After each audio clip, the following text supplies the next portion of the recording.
Report mo na kay Edniel.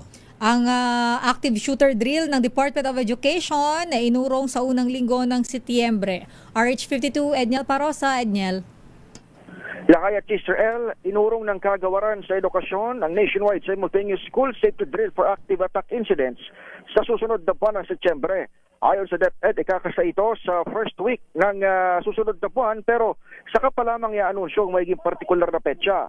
Dahilan ng DepEd, marami kasi ang kanseladong face-to-face classes sa ngayon dahil sa sama ng panahon. Bukod dito, gagamitin daw ng ahensya ang mga susunod na araw upang makinig sa mga opinyon ng psychosocial support experts.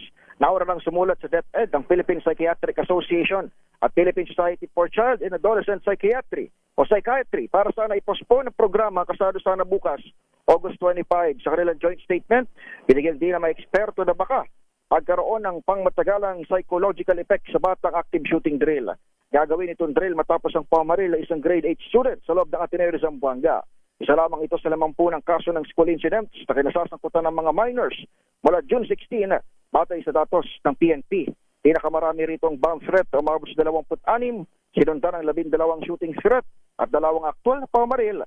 Pinakauna ang mass shooting sa isang paaralan sa loob ng Tacloban. Ako si Edniel Parosa ng DZRH, una sa Pilipinas, una sa Pilipino. Daming bayan.